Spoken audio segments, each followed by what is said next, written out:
Well, hi there, and welcome to Bella's Vistas. We wanted to make a video about surviving and enjoying Canadian winters in our van. You can see it's pretty darn cold and blowing here. Trees are blowing in the background, the snow is blowing. Look at there, wow.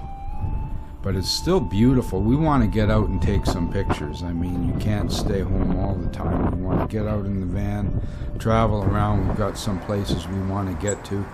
This is right where we are now in Kitchener. Look at the snow blowing past here. This old couch has been in the back field for years now. We're going to Port Dover. Here we are pulling in to see some of the ice formations. Look at the wild ice formations on the trees.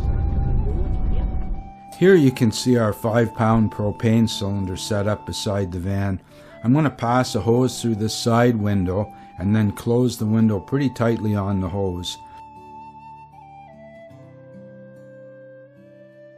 I use that little green carton to put the tank on, and right there is the window I'm going to put the hose through. This is a Mr. Buddy hose. It's the real deal. If you use another hose, you're going to have to use a filter because oil and things from the hose will destroy your Mr. Buddy heater. But seeing as this is an OEM Mr. Buddy hose, there's no such problem. The fitting that goes onto the tank is a left-handed thread, so that's a little bit confusing maybe to hook up, but just pull the cover off here and left-hand thread, in it goes. There you go, now we're connected. I'm going to close the window tightly on that, which still gives you about 5 or 6 square inches of airspace coming through the window. You can see Miss Kitty's there. She loves the Mr. Buddy heater. She's always interested in what I'm doing, loves to watch outside the windows.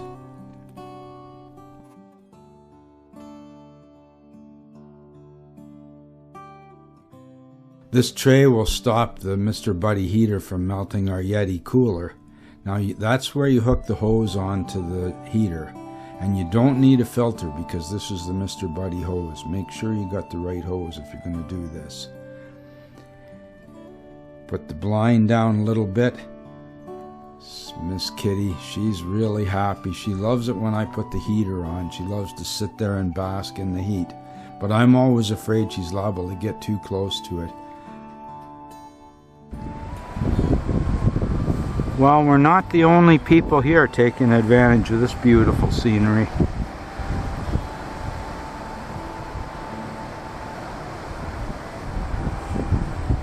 Another photographer walking down the way. It's not often you see this kind of frost and everything on the trees.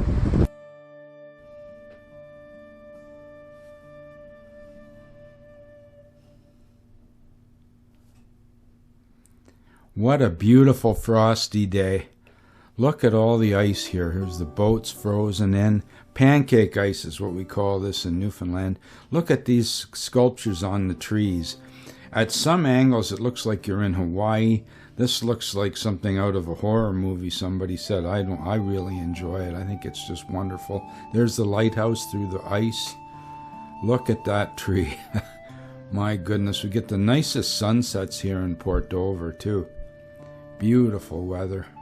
It's chilly, I mean, it's really cold, but now the fan over top of the Mr. Buddy heater distributes the heat really well in the van. If you put your hand up on the ceiling, it used to be really, really hot, but now with the fan, it's not so bad. The pilot light in the Mr. Buddy heater is a safety device. If you get too much CO, the pilot light will go out and turn the heater off. That's never happened to me. I'm testing here. I keep this down on the floor and I'm reading 0 parts per million of CO, so there's no problem whatsoever with it. I never had it go over 0, but I decided at one point I would just leave the heater and I would turn the heat off and leave the pilot light running, and just had the pilot light going because I thought, well, I'll just turn it on when I want heat and turn it off. And that's when I got the CO buildup. We wound up getting, like, I believe it was 40 parts per million CO just from the pilot light. Wow, good morning. Oh, it's a bit chilly. Better turn some heat on. Isn't that right, kitten, huh?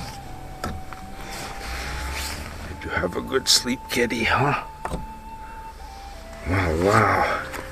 It's chilly in the van this morning. We'll get it heated up pretty quick, though. Yes, we will. Now I turn the fan on top of the Mr. Buddy heater. That's just a little USB fan. It doesn't use hardly any power. We get the heater started. There are the pilot lights running. Now I turn the flame on and it's going to fire up real good. 10-15 minutes, the van is going to be just as warm as toast. Miss Kitty, see how she loves the heater? She seems to have enough respect for it, but I'm afraid that if I didn't supervise her all the time, that Bella or Miss Kitty would go and touch the heater and get burned, or anything that gets in front of the heater is going to catch fire, so you have to really watch that. There's Miss Kitty basking in the warm glow of Mr. Buddy. Wow, brr, it's cold out. I always cook outside. I make coffee and cook outside. I got a little clamp-on light or magnetic light that clips onto the bumper there so I can see what I'm doing. I don't have to walk around with a flashlight in my teeth or a headlamp on. I can just do it like this. Fill out my Coleman coffee maker and my little box of goodies, propane cylinder and some water. Now in the past we've had these 4-liter jugs of water frozen absolutely solid in the van. That was when we were at minus 25, and that's a little bit of an ordeal when it's 25 below. It's not nearly like that now, but I'm getting the propane cylinder on for the coffee maker here. Then I'll scoop out my coffee, 10 scoops of coffee into the little cup there with the filter. Put that into place in the coffee maker. Turn on the propane on high. Hit the sparker 2 or 3 times. And away you go. We'll just let that go while I go in the van and warm up a little bit. Gonna go in and make sure the heater's on and things are good. There you can see the coffee setup is right there. There's my barbecue if we want to toast some bagels or anything.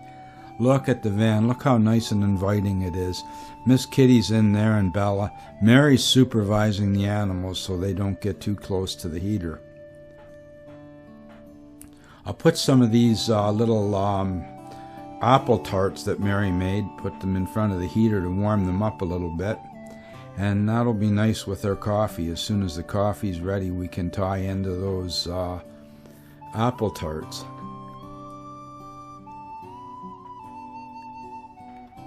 Back out again. Now I'm going to fill up our coffee mugs. In the morning I'll make 10 cups of coffee in the Coleman coffee maker. Here I'm going to add a little bit of water to Mary's coffee. She doesn't like it as strong as I do.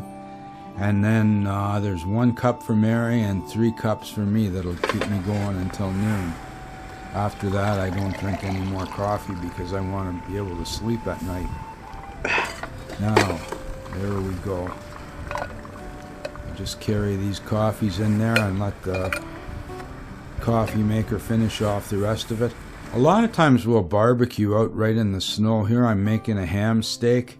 This was on Amherst Island. That was the one it was like 20 below, 20, 25 below. Now we're pulling into Port Dover. At the other side of the harbor, I'm going to pull in there because I heard this sculpture was looking really cool. And it's looking really cool. Imagine what it would have been like pulling the nets on a frosty day like that.